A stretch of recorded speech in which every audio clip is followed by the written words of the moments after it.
திறப்பிலே 5 நிமிடங்கள்.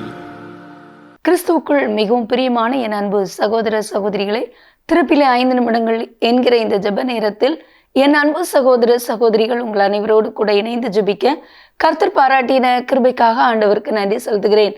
இன்றைக்கும் ஒரு முக்கியமான காரியத்திற்காக நாம் ஜெபிக்க இருக்கிறோம்.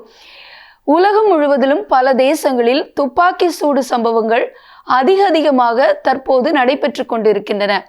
அந்த வகையில் அமெரிக்கா தேசம் அதற்கு பெயர் போனது. அடிக்கடி துப்பாக்கி சூடு சம்பவங்கள் நடைபெற்று கொண்டிருந்த சூழ்நிலையில் தற்போது 2 நாடுகளில் உள்ள பள்ளியில் ஒரு மிகப்பெரிய துப்பாக்கி சூடு சம்பவம் நடத்தப்பட்டிருக்கிறது.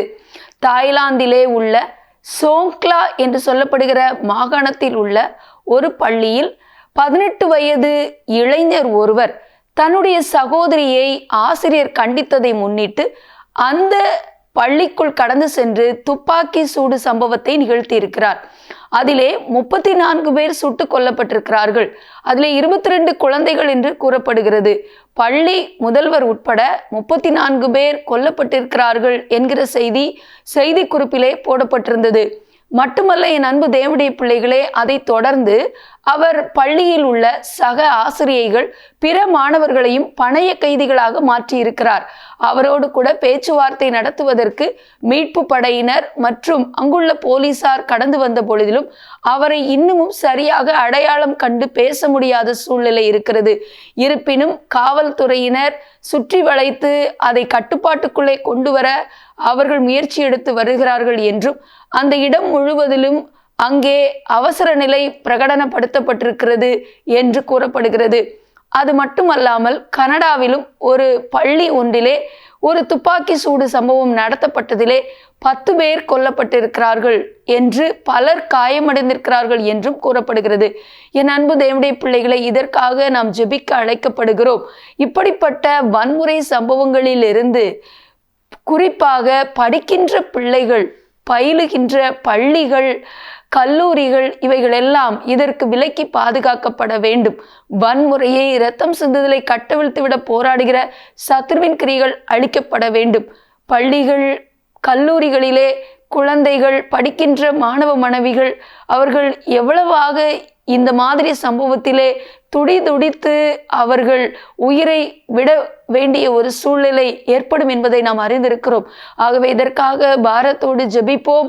பாதுகாப்பற்ற சூழ்நிலையிலே குழந்தைகள் இப்படிப்பட்ட இடங்களிலே தவிக்கிற இந்த நிலையிலிருந்து சூழ்நிலைகள் மாற மட்டுமல்ல, தாய்லாந்திலே இந்த ஒரு குறிப்பிட்ட பணைய கைதிகளாக வைக்கப்பட்டிருக்கிற அந்த குழந்தைகள், ஆசிரியர்கள் விடுவிக்கப்பட, பத்திரமாக விடுவிக்கப்பட காரியத்தை எல்லாம் கர்த்தர் சமாதானமாக முடிவுக்கு கொண்டு வர ஜெபிப்போம். ஜெபிக்கலாமா?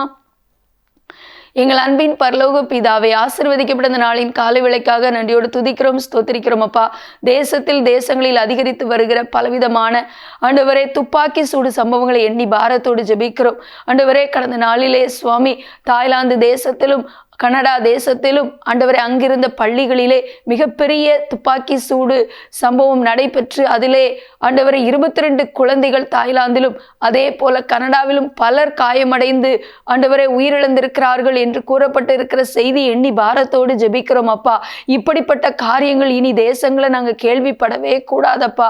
ஆண்டவரே, வன்முறையை, இரத்த சிந்துதலை, தீவிரவாதத்தை தேசங்களில் கட்டவிழ்த்து விட போராடுகிற சத்துருவின் கிரியைகள் இயேசுவின் நாமத்தில் கட்டப்பட்டு போவதாக. ஆண்டவரே, குறிப்பாக தாய்லாந்து தேசத்திலே அந்த குறிப்பிட்ட பள்ளியிலே பணைய கைதிகளாக வைக்கப்பட்டிருக்கிற ஆசிரியர்கள் ஆண்டவரே, அதே போல குழந்தைகள் பத்திரமாக விடுவிக்கப்பட நாங்கள் ஜெபிக்கிறோம். அப்பா, ஆண்டவரை ஞானமாக பேச்சுவார்த்தை நடத்தி அந்த கொடூர மனிதனுடைய கரத்திலிருந்து பிள்ளைகள் எல்லாம் விடுவிக்கப்பட ஜெபிக்கிறோம். ஆண்டவரை தகப்பனே ஸ்தோத்திரம். இப்படிப்பட்டவர்கள் சந்திக்கப்பட ஜெபிக்கிறோம். சூழ்நிலைகளை மாற்றித்தர ஜெபிக்கிறோம். ஒரு சமாதான சூழ்நிலை காணப்பட ஜெபிக்கிறோம். எங்களோட ஜெபத்தில் இருந்திருக்கிற எல்லா சகோதரர்களை ஆசீர்வதிங்க, பாதுகாத்துக் கொள்ளுங்க, மேன்மைப்படுத்துங்க. இயேசுவின் நாமத்தில் பிதாவே, ஆமேன். தொடர்ந்து ஜெபியுங்கள். கர்த்தர் தாமே உங்களை ஆசீர்வதிப்பாராக. ஆமேன்.